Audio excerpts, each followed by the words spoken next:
Okay, so welcome back. I thought we'd have a little update on the car because it's been a little while since Oulton Park, and truth be told, not a lot's been going on, but it was raining yesterday and apparently it's bank holiday weekend, so I thought I'd better come in here and try and do something. The radiator is away being re-cored and I should get that back in the next couple of weeks or so, and then I've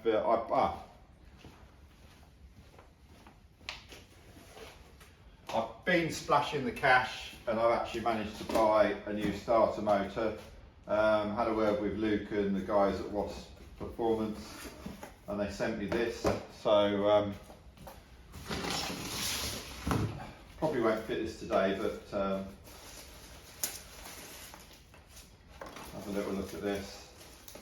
And speaking to Luke, he seems to think this will be the one that I need.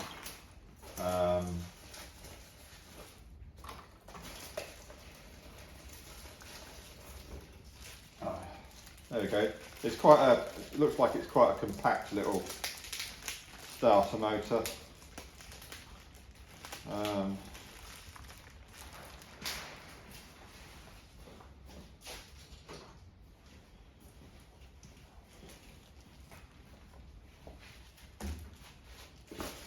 put it on there, else it will roll off, won't it?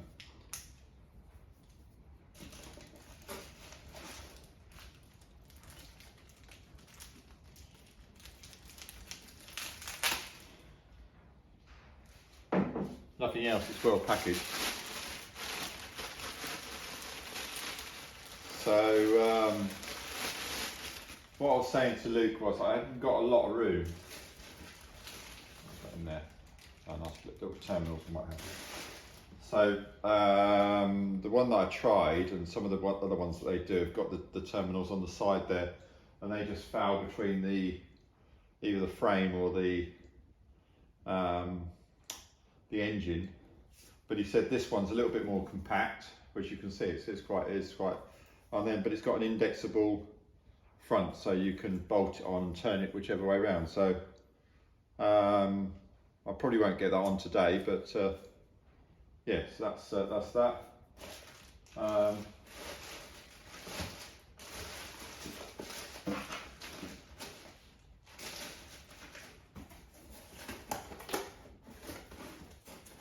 That's there to be fitted. But the one thing I have been doing is, if you remember, the nose cone got crunched. So during harvest, in between, because it was a very stop-start sort of harvest, and we had quite a bit of, we had a few rainy days and what have you. I came in here a little bit at a time and repaired the nose, and I'm actually quite pleased with the way it's turned out, really, because it was quite badly damaged. So if you remember, my brother Gerald put glass fibre matting on the inside to give it a bit of strength. I improved that a little bit, and then all the cracks I ground out, and then I put some of this glass fibre tissue paper and resined it in, and then I've just filled a few of the little bits and pieces out. And so the next stage really now is to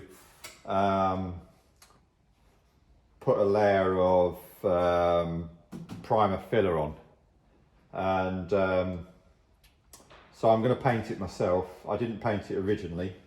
Originally I got a paint shop to do it, but they're really busy, so I'm going to have a go at painting it myself. So the white is Ford Ermine white, just like on Lotus Cortinas, and the red is a Fiat Rosso red, which is actually the same colour as my MG.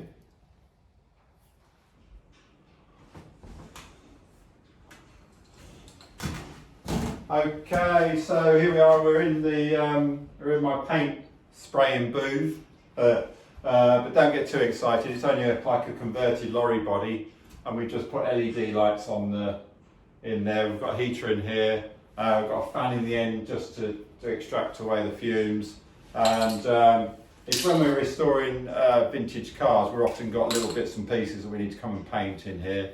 And we can put the heater on, raise the temperature. So basically we can just paint all our parts in all weathers really. So, but it's ideal for this because we just got it up to the right height. I've rather than use the spray gun and mix up, I've bought some of this high build etch primer. So we're going to spray it on and see. I've never used this before, so it might not work. I might in a minute be fetching it all off, but we'll give it a go and see how we get on. I've just got to go and find a mask.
Okay, so that's the first coat on now, and yeah, it's gone really well. And I'm quite impressed with the spray can. It's got a little one of these nozzles on the top. I don't normally use spray cans, but you can actually adjust the pattern with this red thing on the top. So I'll put a link in the description of where I got this from.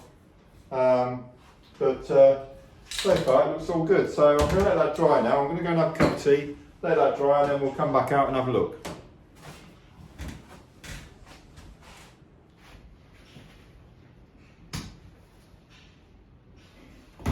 Okay, so that's turned out a little bit better than I thought it was going to. What I'm going to do is just, it's not perfect.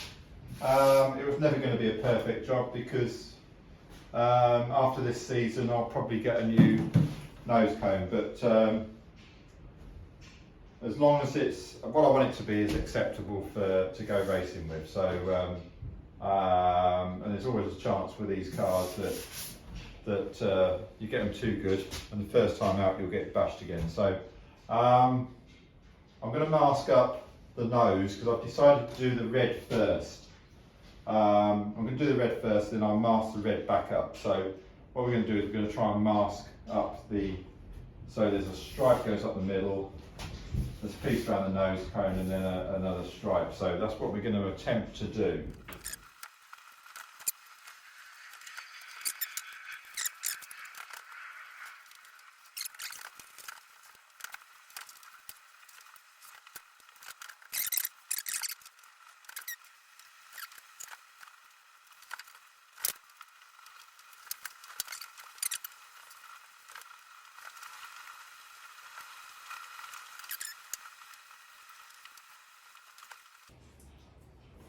Red, red, red, white.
So there we go.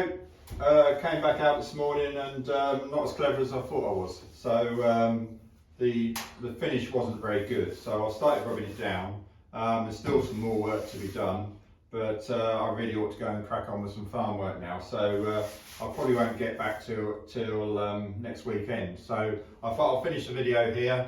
Sorry it's been a bit bitty, there's not much going on, but I hadn't put one out for a little while because I've been busy, so I thought I'd just give you a little bit of a catch up. Yeah, thanks for watching, and I'll see you next time. And remember, how hard can it be?